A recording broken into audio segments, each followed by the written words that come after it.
लंबा जाम लगा हुआ है। NH 48 जो दिल्ली जयपुर को जोड़ने वाला राजमार्ग है, उस पर अभी जाम देखने को मिल रहा है। और आपको बता दूं कि आग बुझाने के जो प्रयास है वो लगातार जारी है। यहाँ जो फायर ब्रिगेड की गाड़ियां हैं वो मौके पर मौजूद हैं। यानी आग पर अभी काबू नहीं पाया जा सका है, तो दमकल की टीमें लगातार मौजूद है, वहां पर आग बुझाने का प्रयास किया जा रहा है। हिमांशु, ट्रक चालक की क्या स्थिति? जी बिल्कुल, देखिए अभी ट्रक चालक के बारे में कोई अंदेशा नहीं लग पाया है, क्योंकि अभी जो है पूरा जाम की स्थिति है और वहां तक पहुंचना भी मुश्किल हो रहा है। साथ ही जो पुलिस है उसने आसपास का जो एरिया है वो खाली करवा दिया है। आपको बता दूं कि पिछले करीब आधे घंटे से जो है आग बुझाने के प्रयास है वो किए जा रहे हैं। अभी तक इस बारे में पता नहीं लग पाया कि जो केमिकल है वो कौन सा केमिकल था और आग लगने की वजह क्या रही। अभी फिलहाल पुलिस मौके पर मौजूद है और कोशिश की जा रही है कि किसी भी प्रकार की अनहोनी है वो ना होने पाए, और आसपास का इलाके को भी एहतियातन के तौर पर खाली करवा दिया गया है। ये नेशनल हाईवे 48 तेज धमाकों की आवाज बीच बीच में सुनाई दे रही है, स्थानीय लोग दहशत में है उससे। क्या ये केमिकल जो अंदर है कितनी मात्रा में था? अभी तक इस तरह का कोई आंकड़ा सामने आया क्या? ट्रक का किस तरह का ये ट्रक था, कोई इस तरह की बात पता लग पाई है? बिल्कुल, देखिए ये ऑयल टैंकर ट्रक था?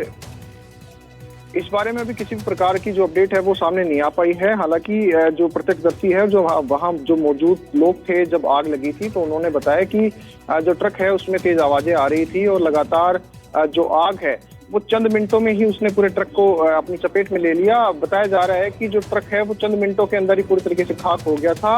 अभी फिलहाल वहां मौके पर जो पुलिस है, पुलिस विभाग की टीम है वो मौजूद है और दमकल की गाड़ियां मौजूद है और एहतियातन के तौर पर जो लोग हैं वहां उनको हटवाया जा रहा है और पूरा इलाका है वो खाली करवा दिया गया है। आपको बता दूं कि आसपास होटलें हैं, उनको भी खाली करवा दिया गया है कि किसी प्रकार की अनहोनी ना होने पाए। ये हाईवे के ऊपर होने के कारण जो हाईवे है उस पर भी लंबा जाम देखने को मिल रहा है। अभी फिलहाल टैंकर के बारे में किसी प्रकार की जानकारी नहीं सामने आ पाई है कि कौन सा केमिकल था और कहाँ जा रहा था।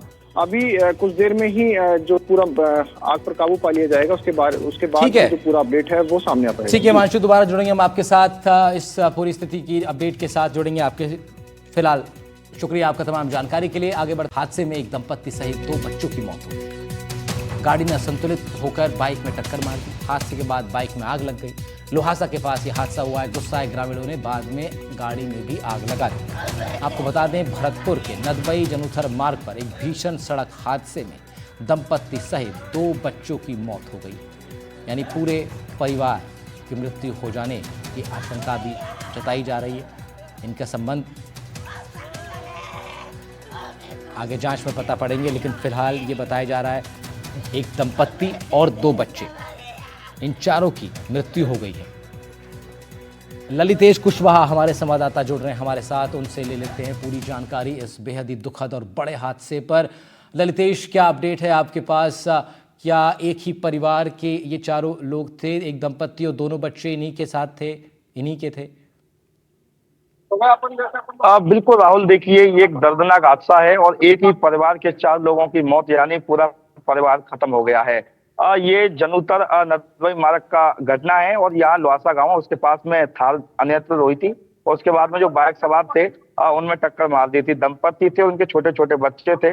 उसके बाद में जो ग्रामीण थे वो आक्रोशित हुए और उन्होंने थार गाड़ी में आग लगा दी। हालांकि जो मौके पर लोग थे वो घायलों को तुरंत ही नदबई अस्पताल ले गए। वहां से जिला आरबीएम अस्पताल रेफर किया, वहां चारों को मृत घोषित कर दिया। जो परिजन है उनका बुरा हाल है रो रो करके, और जो लोग हैं वो यही कह रहे हैं कि जो थार गाड़ी थी वो स्पीड में थी और इसी के चलते उन्होंने जो बाइक सवार दंपत्ति थे उन्हें टक्कर मारी थी। लेकिन सबसे ये दर्दनाक हादसा है क्योंकि एक ही परिवार के 4 लोगों की मौत हो गई है। जी ललितेश, कार चालक जो था जिसने टक्कर मारी, क्या मौके से फरार हो गया या उसको पकड़ लिया गया? उसके बारे में क्या जानकारी मिल रही? बिल्कुल, देखिए राहुल, सबसे खास बात ये है कि जब ये टक्कर मारी थी उसने, उसके बाद में जो थार सवार था वो मौके से भाग निकला। हालांकि ग्रामीण थे, उनका कहना है कि जैसे ही ये हादसा हुआ था उसके बाद में ग्रामीण मौके पर पहुंचे, लेकिन उससे पहले जो थार चालक था वो हाथ से निकल गया, यानी फरार हो गया। हालांकि जो पुलिस है वो थार चालक की उसे गिरफ्तार करने के प्रयास कर रही है, यानी जांच कर रही है। जी ठीक है ललितेश, बहुत शुक्रिया आपका तमाम जानकारी के लिए। ये भीषण सड़क हादसा हुआ भरतपुर में। और अब आप देखिए हमारी खास पेशकश धनतेरस पर।